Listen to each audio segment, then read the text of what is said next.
Com este primeiro episódio, falando sobre Padre Miguel, estamos inaugurando o História de Realengo em Movimento.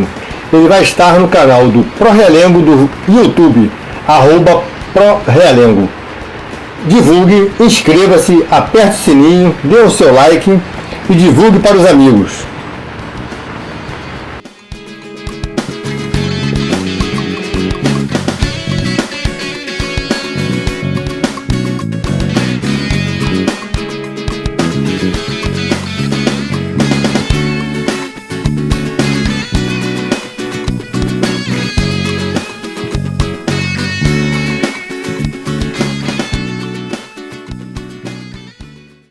Estamos aqui coletando um depoimento para o blog História de Realengo.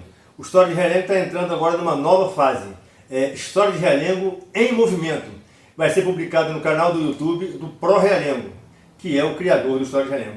Hoje estamos aqui conversando com o Luiz Orlando de Almeida. Luiz Orlando de Almeida foi amigo dos meus pais e eu tenho muita honra de estar aqui com eles agora, coletando essas informações de uma grande figura aqui de Realengo, que foi Monsenhor Mochon, o famoso Padre Miguel. Existem biografias, existe o livro do Carlos Venceslau e também do José Nazaré Frois, que contam bastante coisa sobre o Padre Miguel. Não oficialmente, a gente pode dizer, mas certamente essa biografia, que são iguais, ela deve ter sido escrita por professor Carlos Venceslau, mas a gente não tem a comprovação exata. Luiz Orlando é um grande conhecedor do bairro e principalmente da igreja Nossa Senhora de Conceição, da qual ele é um paroquiano, e escreveu um livro contando a história de todos os párocos, os padres que estiveram ali presentes. Então é um registro muito legal. E eu vou captar especificamente sobre o Padre Miguel hoje. Luiz Orlando, é uma honra tê-lo aqui. Muito obrigado por esse seu depoimento. Fique à vontade. Já anunciou, eu sou Luiz Orlando e quero dizer a todos da minha satisfação de ter para hoje essas duas importantes missões. Primeira, de pela primeira vez falar diretamente do blog História de Realengo, desse nosso Realengo querido, desse nosso Realengo que nós vivemos e conhecemos quase tudo por aqui.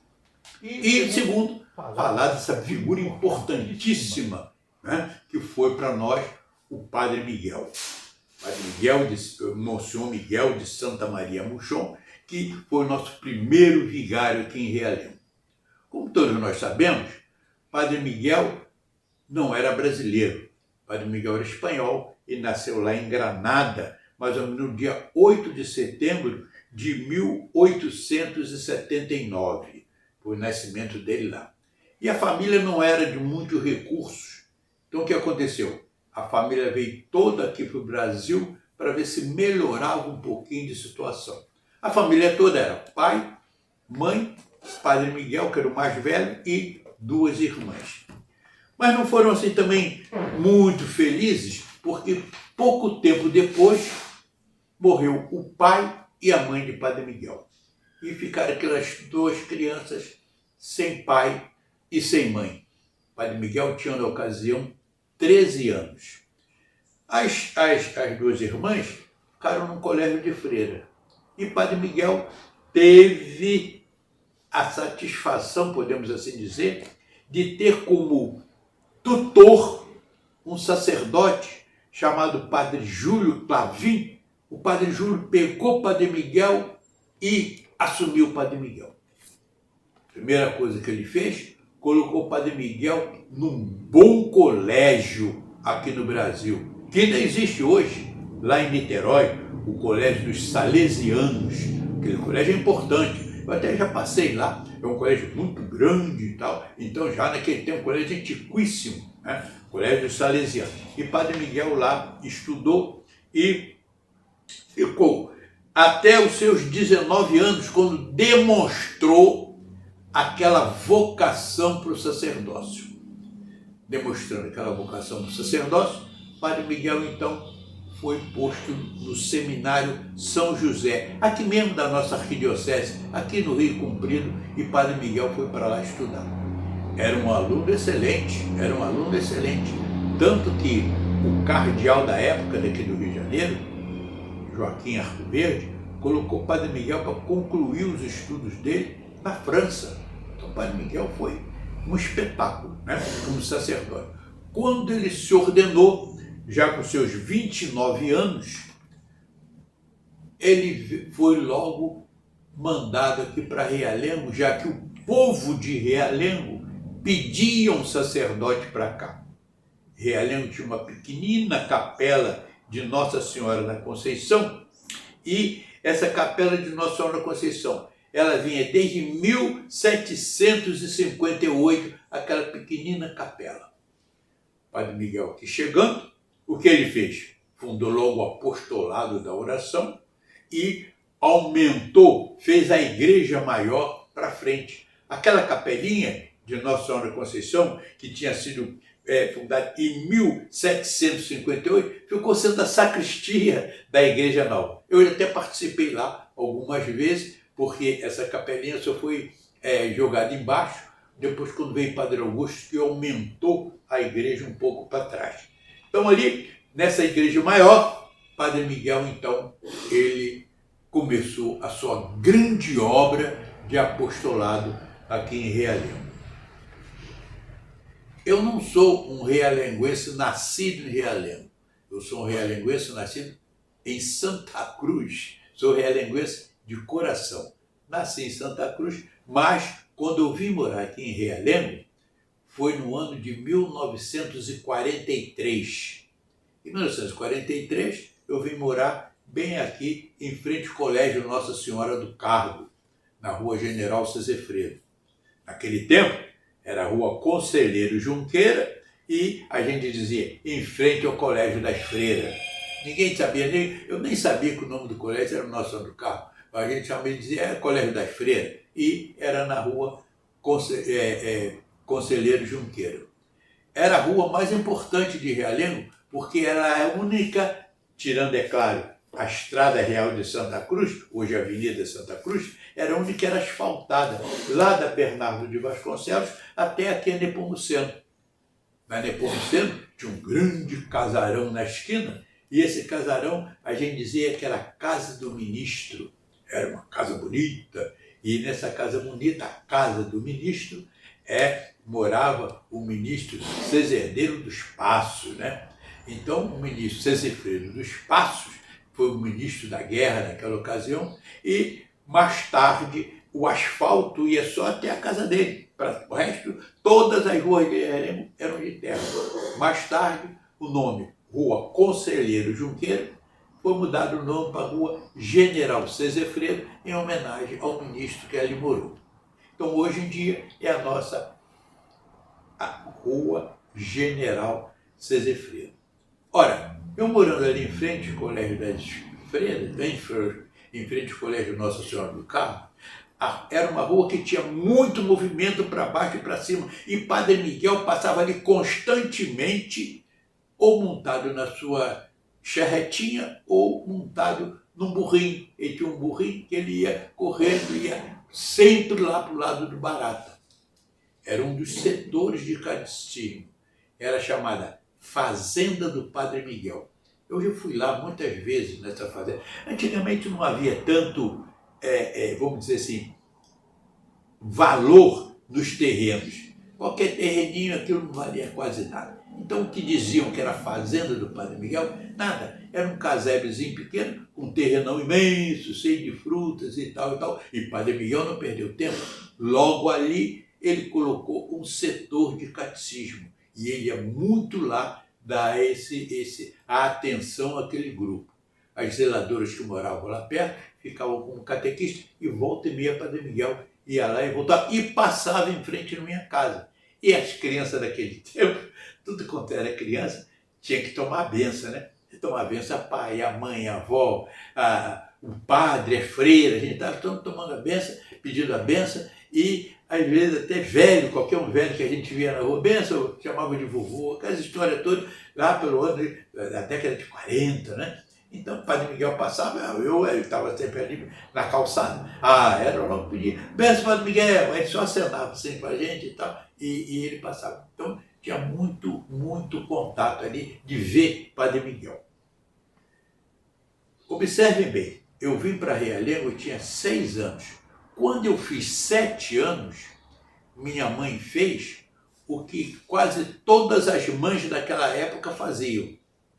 Pegava o meu filho, matriculava na catequese. Hoje, a gente diz assim, vou pegar meu filho, vou matricular na catequese para fazer a primeira comunhão. Mas naquele tempo não se falava, vou matricular meu filho na catequese. Não, vou matricular no catecismo de Padre Miguel. E mamãe logo fez isso. Eu fiz 7 anos, me matriculou no catecismo de Padre Miguel. E eu ia, então, toda quinta-feira para o catecismo de Padre Miguel. O catecismo de Padre Miguel era às quintas-feiras. Por quê? Porque as escolas públicas, eu, por exemplo, eu era no turno da manhã. E o turno da manhã era de 7 da manhã ao meio-dia. E o turno da tarde era de meio-dia às 5. Segunda, terça e quarta. Quinta não havia aula. Sexta e sábado havia aula. Então, na quinta-feira, era o catecismo na igreja. Todas as crianças iam para o catecismo. Na igreja, sempre houve isso nos primeiros tempos. Meninos num horário, meninas em outro horário. Não misturavam, não se misturavam. Então, os meninos, nós, estudávamos a parte da manhã. O catecismo meu começava às 8 até 10, 11 horas e tal. A gente estava no salão paroquial. À tarde, aí já iam as meninas. Aí já era a parte das meninas. As meninas estudavam de 2 até as 5. Ora, quando a gente diz que nós íamos para o catecismo, não eram 10, 20 crianças no catecismo, não. Eram mais de 100. O salão ficava todo ele tomado. Toda quinta-feira de manhã, eu chegava lá, era o salão totalmente tomado. Nós chegávamos, as catequistas já estavam tudo lá, aquelas senhoras, tanto algumas de postulado, algumas moças mais novinhas, que eram filhas de Maria, da Piunião, e a gente aguardava a chegada de Padre Miguel. Quando o Padre Miguel chegava, aí todos nós ficávamos de pé, né? Todos nós ficávamos de pé, e pedíamos a invocação ao Espírito Santo. Né? Todos nós ficamos de pé, e aí nós cantávamos essa invocação ao Espírito Santo, que é antiquíssima. A vós descei, divina luz. Então a gente pedia a luz do Espírito Santo, e aí então começava o nosso catecismo. Padre Miguel sempre, na última quinta-feira, ele dava uns presentinhos para as crianças. Aquelas crianças que não tivessem faltado, aquelas crianças mais pobrezinhas, porque era muita necessidade, muitas crianças. Isso eu vi. Muita criança ia para o catecismo descalça, outros de tamanco. E assim, o catecismo ficava cheio daquelas crianças, a roupinha muito simples e tal. E Padre Miguel dava sempre muito presentinho. Existia na igreja uma família muito religiosa e que tinha muita ligação com o Padre Miguel. Era o Dona Isabel Ferreira, ela era presidente do apostolado da oração. E o marido dela era um negociante, tinha um armazém, e o seu Antônio era conhecido por Antônio Russo, porque ele era muito ruivo, né? Muito ruivo mesmo. Então era Dona Isabel com Antônio Russo. Era uma família extremamente católica, extremamente religiosa. Eram 6 filhos, né? E os filhos, estavam lá os filhos. Eram só um moço, só uma menina. E esses filhos todos participavam ativamente da igreja e muita coisa o seu Antônio dava para a igreja para justamente ser os presentinhos das crianças da catequese. Às vezes era meio quilo de café, era um sabonetinho, era uma pasta de dente, era um pouquinho de feijão, aí pegava e botava aquele feijão era varejo, né? Botava no saquinho, né? Aí dava para aquelas crianças e tal. Então o Padre Miguel fazia isso sempre, distribuindo, né, esses presentinhos para as crianças. E essa família foi muito importante. Eu tinha nessa ocasião 4 irmãs. Laís, que era minha irmã de criação, era prima, mas foi criada ela em casa desde pequenininha. E mais as outras 3 irmãs, Ivete, Isaura e Irene. Todas elas eram da Pia União. Isaura casou-se com um dos filhos dessa família, de Dona Isabel e São Antônio, com o Geraldo. E logo, naquele tempo não tinha negócio de pílula, não tinha planejamento familiar, casava, dentro de um ano vinha logo um neném. E o que aconteceu com minha irmã não foi diferente. Um ano depois, já nasceu o primeiro filho. E também, nascendo o primeiro filho, há uma tradição de família, já se fazia isso também. Mamãe pegava, eu era o caçula, então eu ia para ajudar minha irmã, que tinha um filho pequeno. Ela que tinha que lavar roupa, ela que tinha que fazer comida, ela que tinha que fazer isso, e ainda tinha uma criança. Então, eu ia para a escola de Cará, voltava em casa, almoçava, ia para a casa da minha irmã para ajudar. Por que eu estou contando isso? Eu estou contando isso porque a minha irmã foi morar justamente com Dona Isabel e seu Antônio. E Dona Isabel me contava muitos fatos havidos ali com o Padre Miguel. Ela tinha presenciado muitas coisas importantes, até coisas sobrenaturais, e ela me contava. Ela gostava muito de mim, que eles eram muito religiosos, e ela via aquele garoto muito, eu ia também muito na igreja e tal, e tal. Então, ela também me dava muita coisa, me dava muita atenção e contava muita história para mim sobre o Padre Miguel. E eu passei a ter mais contato com o Padre Miguel justamente por causa dela, porque ele morava mais ou menos ali pela rua Soares Andréia, mais ou menos ali era o armazém. E eu morava aqui, conforme eu já disse, em frente ao Colégio das Irmãs, em frente ao Colégio das Filhas, na rua General César Freire. Ia lá todo dia para tomar conta do meu sobrinho. Esse sobrinho hoje está com 78 anos, já tá vivo aí, e tem neto, tem filho, tem neto, já está um velhão, estamos quase igual a mim. Mas eu ia lá para tomar conta dele. E quando havia alguma coisa para trazer para o Padre Miguel, algum recado, alguma coisa, quem trazia era eu, porque não havia telefone, não havia como que ia mandar. Então, eu e Dona Isabel escrevia e mandava. Aí eu passava na igreja, batia a palma, batia na porta, o Padre Miguel vinha, sempre muita atenção, o Padre Miguel vinha e distribuía, conversava comigo e tal e tal. Houve um lance muito interessante, isso hoje em dia eu acho muita graça daquele fato. Eu me lembro que foi um domingo e eu fui lá na casa de Dona Isabel. Tinha havido lá uma festa, alguma coisa lá. E aí, quando eu vim embora, que devia ser umas 11 horas, 11 um pouquinho, e aí Dona Isabel cortou um pedaço do bolo, que tinha havido na festa lá, aí enrolou no papel de pão, antigamente não tinha plástico, não tinha nada disso não. Então, pegou, enrolou naquele papel de pão e botou num pratinho, também de papel, e mandou eu trazer aqui para o Padre Miguel o bolinho deles lá.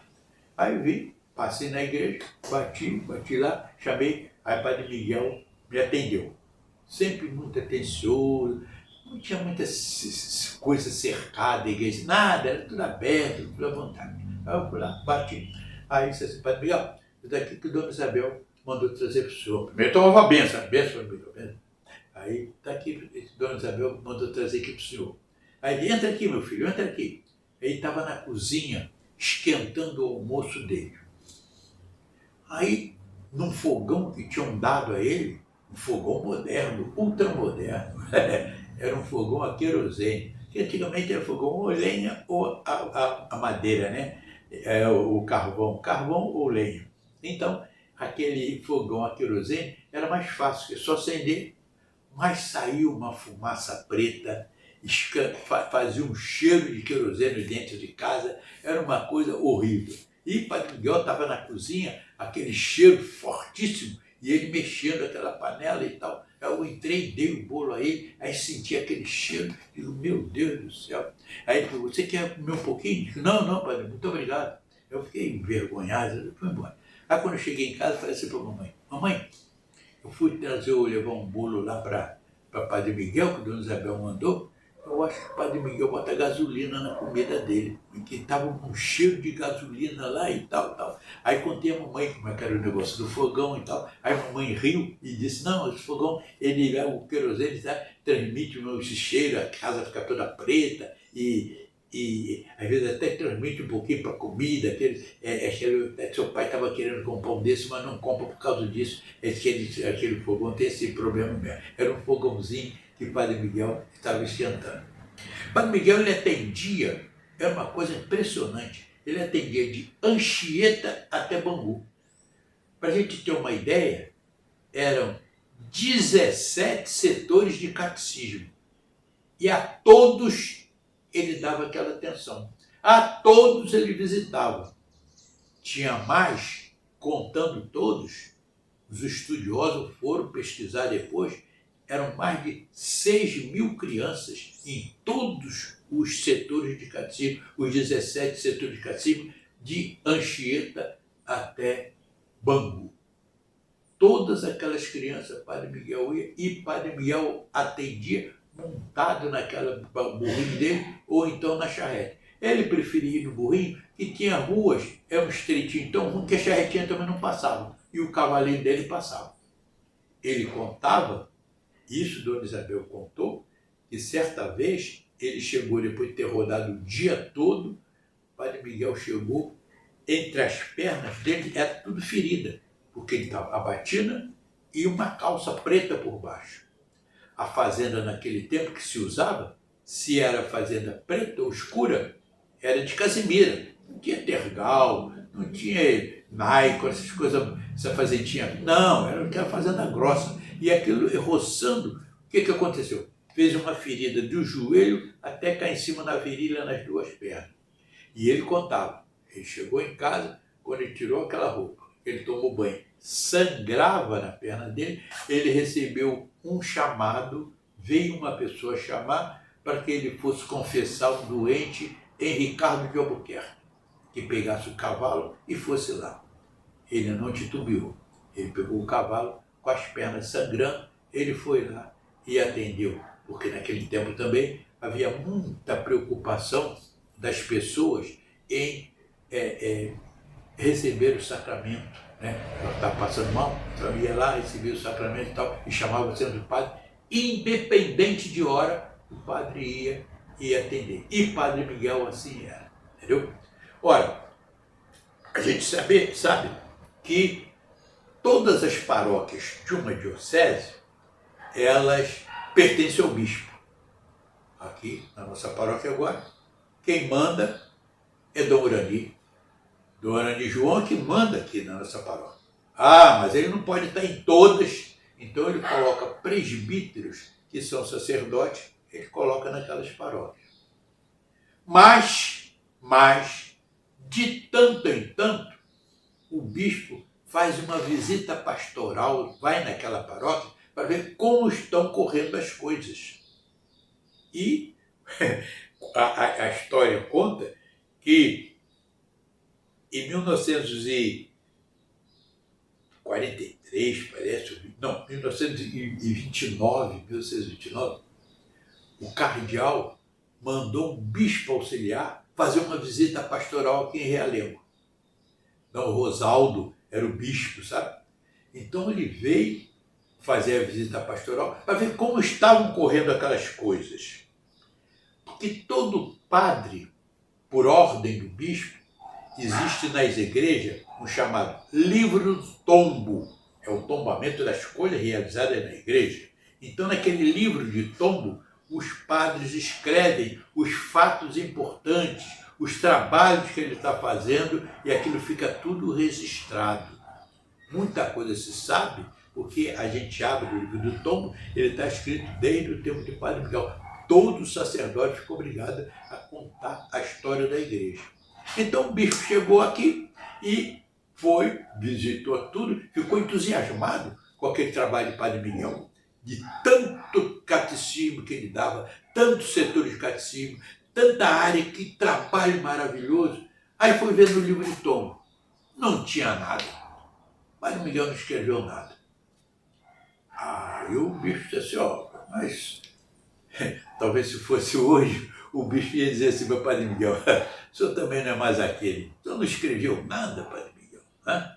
Aí quando o bispo chamou a atenção dele, ele pegou, se justificou, humildemente ele pediu perdão, mas ele disse assim, olha, em primeiro lugar, eu trabalho pela salvação das almas. E outra coisa que vinha na minha cabeça, eu não me ligo muito. Eu quero é salvar a alma. A minha missão é salvar a alma. Então ele se dedicava exclusivamente a isso, que ele esquecia dele. Pouco ele comia, pouco. É terrível. Tanto que, por várias e várias vezes, o Padre Miguel teve que sair da paróquia para vir outro padre tomar coisa, para ele poder se tratar. Porque, como a gente sabe, hoje em dia, a igreja tem o jejum que a gente chama o jejum eucarístico, que é o jejum para você receber a Sagrada Comunhão.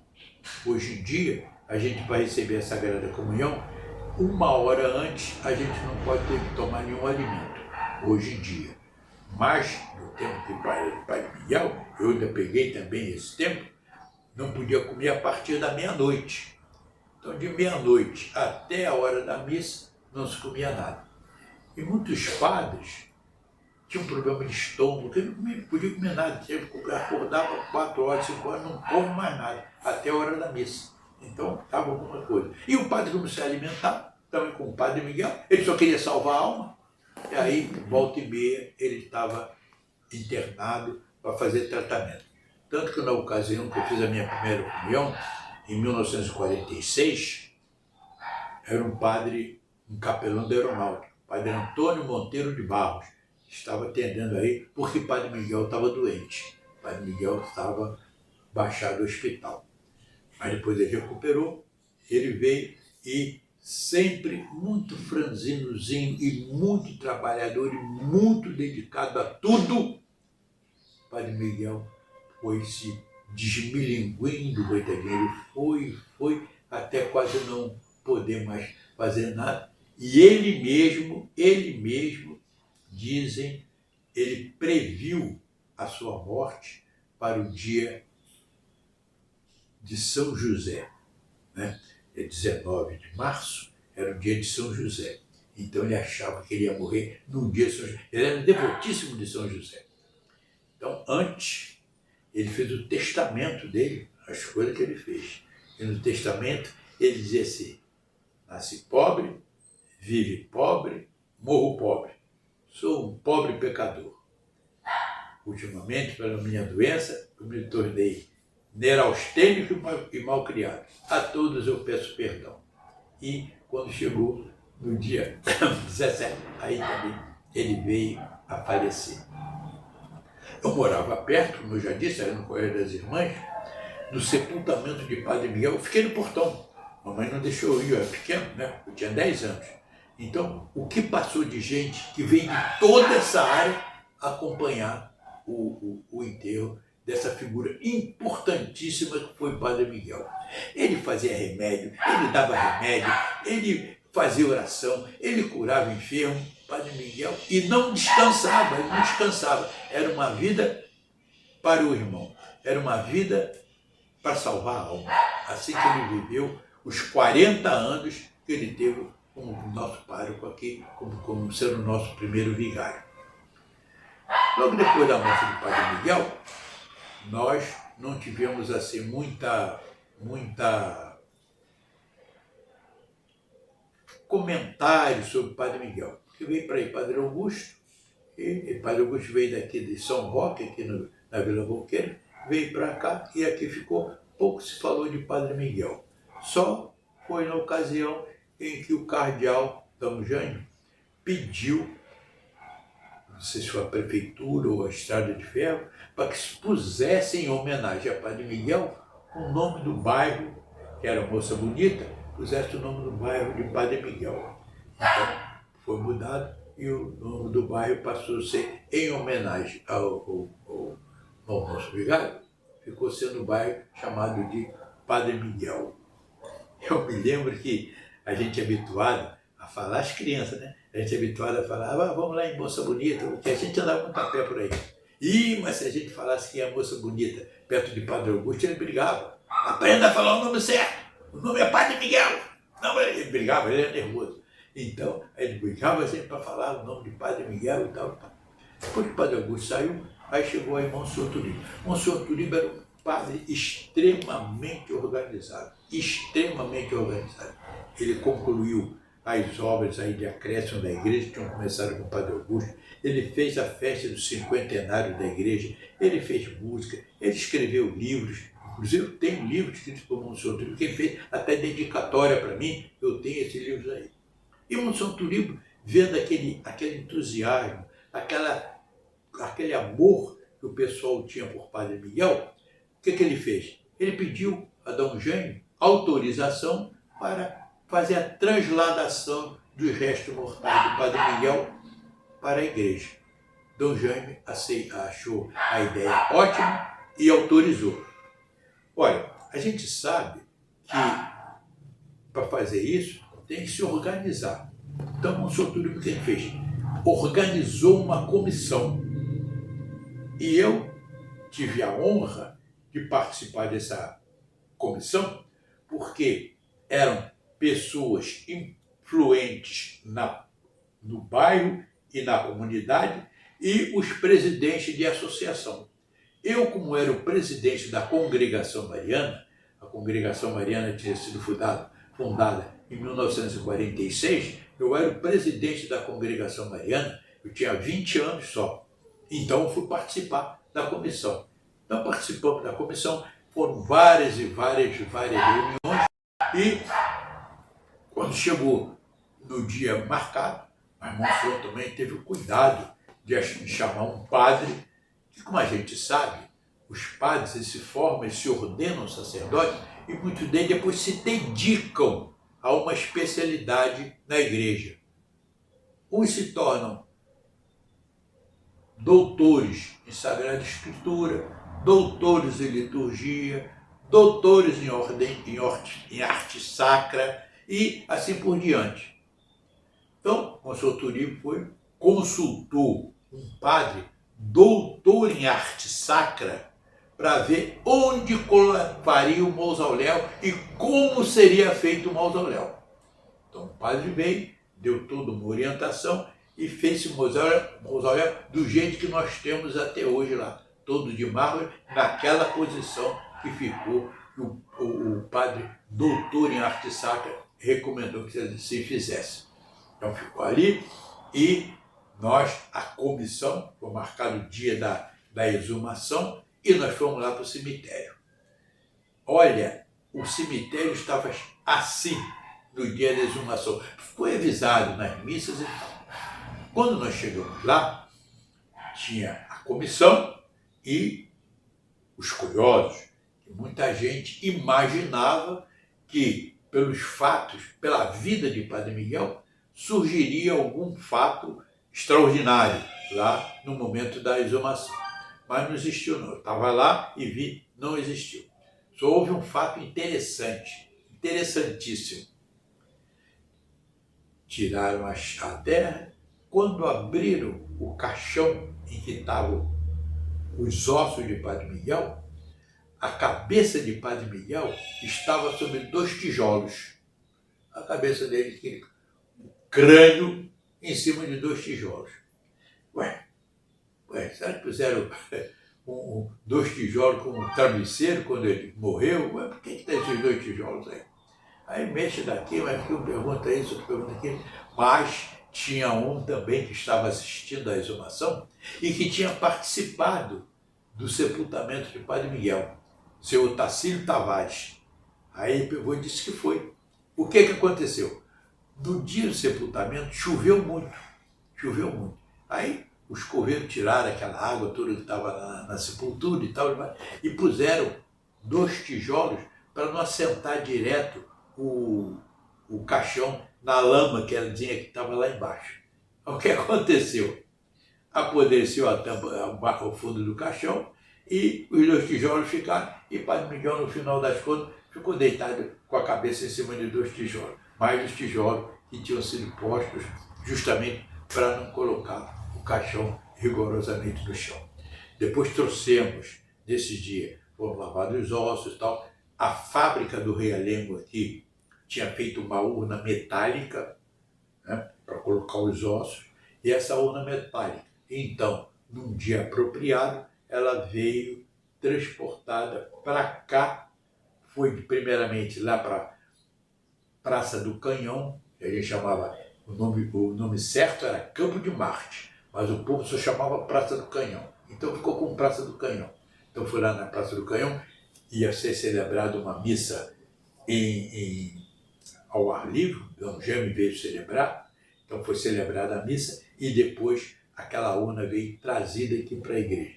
Veio trazida por quem? Por cadete da Escola Militar de Resende, da AMAN, Academia Militar das Agulhas Negras. Por que isso? Porque o Padre Miguel tinha muita ligação com a Escola Militar do Realengo. Quase todos esses generais que tinham aí, tudo, passavam por ele. Todos eram amigos dele. E muitas vezes, isso a Dona Isabel me contava, muitas vezes, quando os cadetes saíam, às vezes fazia rapaziada, né? Às vezes faziam essas arruaças em bares, essa coisa toda, era chamar Padre Miguel. Só o Padre Miguel chegar, eles acalmavam, tá? E tinha uns, a Dona Isabel dizia, que um dos cadetes mais levados, que deu mais trabalho a Padre Miguel, e depois ficou importante aqui para nós, aqui do Rio de Janeiro, Ângelo Mendes de Moraes, o general Mendes de Moraes. Ele, quando cadete, era levado, dava muita alteração, e Padre Miguel torcia a orelha dele. Mendes de Moraes foi o prefeito aqui do Rio, ele construiu o Maracanã. O primeiro nome do Maracanã era Estádio Municipal Prefeito Ângelo Mendes de Moraes, quando fez o Maracanã em 1950. Depois mudou para o nome de Mário Filho. Então, esse Mendes de Moraes era muito levado. E ele, na escola militar, Padre Miguel tinha fundado uma Conferência Vicentina de São Maurício, que, segundo alguns, ainda funciona lá na AMAN, lá nas Agulhas Negras, funciona só com cadete. E aqui também funcionava com cadete.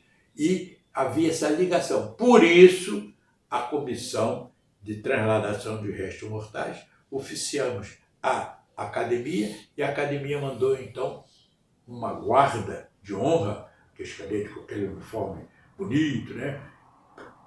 Todo arrumado. Então eles trouxeram a urna metálica para a celebração da missa e depois para ser colocada na igreja. Agora, para encerrar, eu contei essa passagem para todo mundo. Foi no ano de 2008. A Conferência Vicentina fez uma romaria à Aparecida. E eu fui. Eu não sou confrade vicentino, não, mas sou um simpatizante do trabalho deles, sabe? Então eu fui. E depois aí tem missa, tem toda aquela programação que eles fazem. Aí quando eu já estava assim, depois do almoço, na hora de vir embora, eu tinha um confrade vicentino, e aí eu converso, perguntei de onde ele era. Ele disse que ele era santista. Então, para mexer com ele, disse assim para ele: vem cá, a pessoa que nasce em Santos é paulista ou paulistano? Que tem essa história lá em São Paulo, quem nasce na capital é paulistano, né? Quem nasce no interior é paulista, é uma história assim. Ah, bem, você é paulista ou paulistano? Aí ele pegou e disse assim para mim: pela chiada que você dá aí de paulista ou paulistano, eu já estou sabendo que você é carioca, não é? Eu peguei, sou carioca, assim. Aí disse, eu sou da paróquia Nossa Senhora Conceição, lá de Realengo, a paróquia do famoso, foi fundada pelo famoso Padre Miguel. Aí ele falou assim, eu já li a história toda de Padre Miguel. Eu disse, já leu? Li. Eu disse, rapaz, que história é essa? Me conta aí. Como é que eu sabia quem ia escrever a história de Padre Miguel? A história de Padre Miguel foi escrita em 1957. Eu participo da comissão. Como é que esse cara teve essa história de Padre Miguel? Aí ele pegou e me contou. E leu. E o Padre Miguel é um padre muito entusiasmado pelo samba. O Padre Miguel fundou a escola de samba Mocidade Independente de Padre Miguel. E que a escola, em homenagem a ele, botava que a Mocidade de Padre Miguel. Em homenagem ao Padre Miguel, que foi seu fundador e que gostava muito de samba. Eu digo, rapaz, não tem nada disso. Isso daí é pequenil, fiquenil, esse nome que ele diz agora, né? Isso daí está tudo furado, não é nada disso. O Padre Miguel morreu em 47 e essa escola de samba foi fundada em 55. Então o Padre Miguel nem mais existia. O Padre Miguel nunca foi de samba, o Padre Miguel não foi de nada disso. O Padre Miguel dançava na corda bamba porque era muita coisa que ele tinha que fazer. Então por isso que, mas não tem, o Padre Miguel nunca foi sambista nem nada disso não. A escola de samba é do bairro que se chama Padre Miguel. Por isso que diz que a escola de samba é de Padre Miguel. E não que o Padre Miguel tenha essa.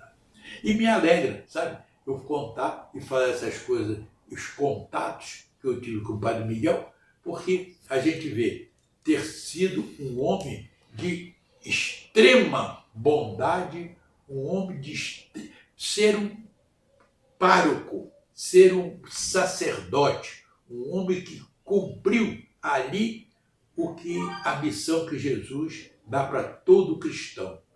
Amai-vos uns aos outros. E Padre Miguel amava a todos. No final, no testemunho dele, testamento, a gente vê lá, nasce pobre, vive pobre, morro pobre, sou um pobre pecador. O que ganhou dei para a igreja e para os pobres, ele não levava nada, ele só dava simples. E Padre Augusto, quando chegou, que veio substituir o Padre Miguel, disse que só tinha um prato e um garfo, não tinha mais nada.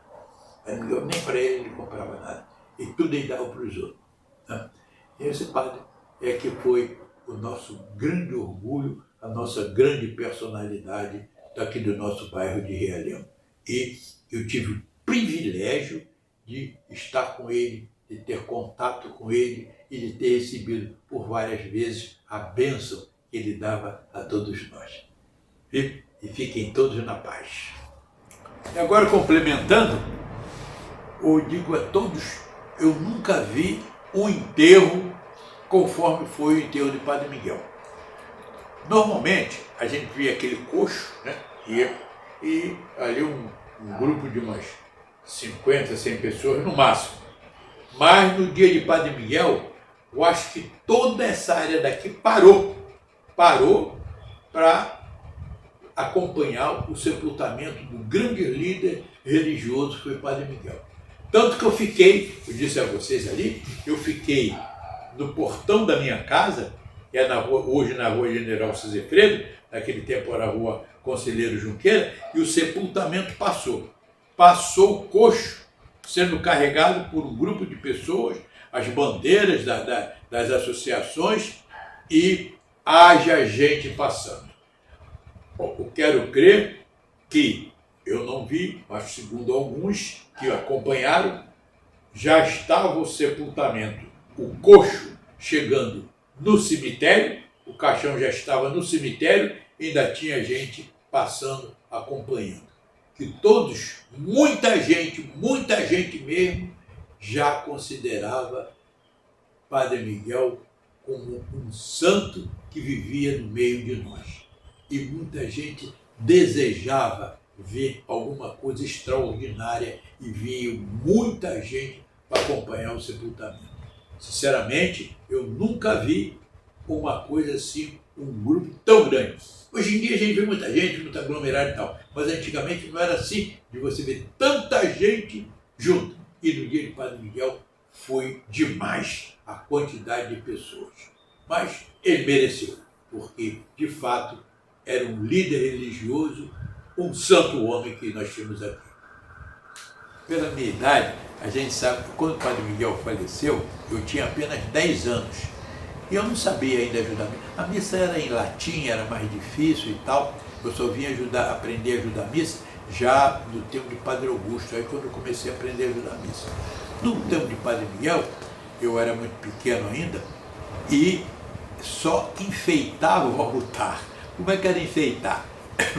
Eu pegava o menino, vestia aquela batinazinha vermelha, botava uma sobrepelizinha branca, o menino ficava assim, ó, só arrumadinho, ficava aquela pessoa, um meninozinho ali, ficava bonitinho o altar com aquelas crianças ali, e eu ficava ali também. A gente dizia assim, fica lá de molho, a gente mesmo botou esse apelido, fica lá de molho, não sabia fazer nada, então eu fiquei de molho. E por 2 vezes eu fiquei de molho com o Padre Miguel, uma foi no aniversário da fábrica. A fábrica aniversariava no dia 8 de agosto. 8 de agosto foi o aniversário da fábrica. E faziam aquela festa, e sempre a abertura era com uma missa. Sempre a abertura era com uma missa.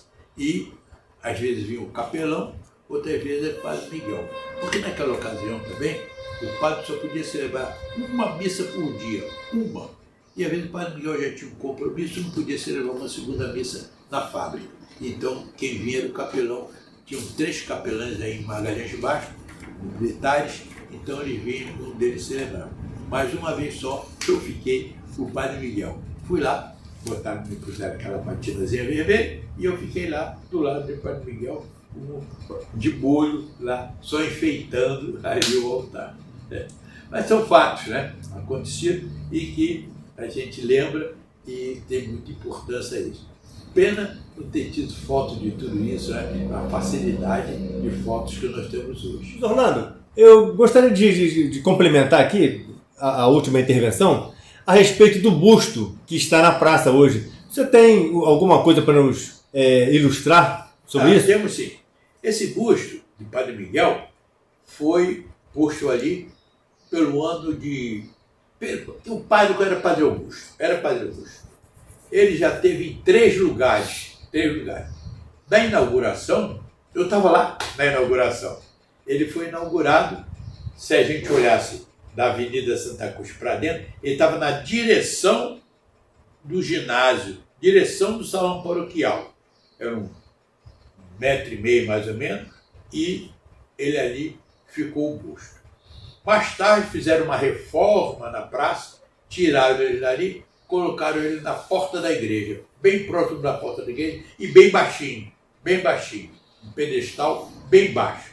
Foi no 2º lugar que ele ficou.